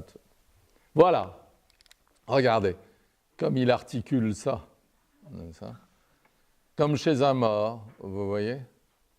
Vraiment, on entend le bruit du clapet, si je puis dire. Hein. Regardez les mains, ça n'est que de l'os. Hein. Et regardez encore ce maxillaire. Il y a le crâne, là, vous ne pouvez pas me dire le contraire, on le voit. Donc, je ne suis pas tordu avec mon enseignement, moi. Je ne fais qu'enseigner ce que Goya aurait aimé que j'enseigne. Diapo. Et vous voyez là, c'est vraiment une vieille qui mange, qui avance le maxillaire. Là, c'est un crâne, carrément, il n'y a pas de problème. Mais retournons à la diapo précédente. Vous voyez, là, c'est l'ouverture fausse, n'est-ce pas, qu'on ne voit que chez les morts, d'accord ? Et là, n'est-ce pas, le maxillaire est à sa place. Imaginez que celui-là ouvre la bouche pour manger, prenne sa cuillère, diapo suivante. Eh bien, c'est l'image que vous avez là, n'est-ce pas ? Avec le maxillaire qui part en avant. Est-ce que je me fais comprendre ? En plus de ça, c'était denté, donc ça part encore plus. Et ça, vous le savez sans doute, c'est dans la Casa del Sordo, la maison du sourd, n'est-ce pas? C'était sur les murs de son propre salon, parmi tant d'autres peintures noires. Diapo suivante. Hasta la muerte, jusqu'à la mort, elle sera coquette, n'est-ce pas? Mais n'empêche que regardez la structure des bras, du crâne, etc. Regardez ça. Vous n'allez pas me dire que j'exagère quand même, épitroclé, les crânes, hein? Tête cubitale, etc. Ça, ce sont des os qu'il a dessinés, là. Il sait parfaitement ce qu'il y a dedans. Et par contre, dans cette gravure, je n'ai photographié que ça, j'étais jeune et un peu bête, il y a un garçon avec des mains ravissantes qui lui fait une cour éhontée, sans doute pour des raisons qui sont les siennes. Diapo suivante. Elle a même un biceps à regarder qui descend. Diapo, qui glisse sur le côté. Bon, ça, c'est simplement parce que c'est sublime, quoi. Vous savez que vous en voyez, hein, chez Proutet, en remontant la rue de Seine, Proutet, de temps en temps, montre des Goya dans sa vitrine. Il a montré celui-là il n'y a pas si longtemps. C'est vraiment un homme qui est seul devant son cuivre, seul devant sa feuille, et de ce fait, il sort des formes qui ne sont qu'à lui, quoi. Et Dieu sait si c'est bien foutu, hein. Diapo. Quelle heure il est? Ça va. Voilà, alors vous connaissez sans doute, mettons au point. Ça, c'est le Dos de Mayo, le 2 mai, n'est-ce pas? Plaza Mayor, à Madrid. Les Mamelouks de l'armée napoléonienne ont été assaillis par la population madrilène qui s'est plu à transpercer les chevaux, assassiner les... Alors, il y a les Mamelouks, mais il y a aussi divers militaires de l'armée, etc. Et c'est intéressant parce qu'il y a 2 morceaux de toile qui ont perdu leur couverte picturale et on est redescendu au ton de préparation, qui était donc un bol rouge, etc. Et vous avez un livre sublime, si ça vous intéresse, de Gallimard et Lecta, qui présente de très très beaux détails de ces personnages-là. Et on voit la liberté avec laquelle c'est peint. Là, les jus gris, par exemple, qui courent, etc. Alors là, il n'y a pas de croquis d'après nature quand même, non? Qu'on ne me raconte pas d'histoire. Tout ça, ça sort de la tête de Goya. Diapo suivante. Alors évidemment, ça vous connaissez, le Tresse des Maillots. On fusille tout ce qu'on peut trouver pour se venger. Et ce sont bien évidemment les shakos de l'armée napoléonienne. Et ça n'est que l'introduction à des gravures absolument extraordinaires qui s'appellent les désastres de la guerre. Et regardez comme l'éclairage est bêtement brutal, etc. Alors les 2 sont au Prado, parmi tant de choses. Voilà, diapo. Vous voyez qu'il n'y va pas de main morte, ils sont des crânes, les mains sont des mains, vous voyez, il y a des pouces, il y a des doigts, mais il ne raffine pas, vous voyez, il y va, quoi. C'est efficace avant tout. Il n'y a pas si loin de Rembrandt à lui, d'ailleurs. Diapo. C'est très mauvais, ça. Diapo. Je ne me souvenais pas qu'elle avait autant rougi. Voilà, celle-là est restée belle. Regardez, ce ne sont pas des cuisses dans lesquelles il n'y a rien. Hein. J'ose pas le dire, mais on sent ta. Diapo. Et ça, c'est la reine. C'est caricatural, mais l'aplomb est parfait, quoi. Diapo. Et Dieu sait si elle était caricaturale. Voilà, alors ça, c'est tout de même extraordinaire, non?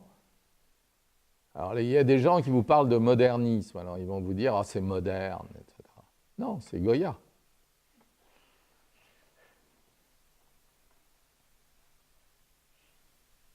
Diapo.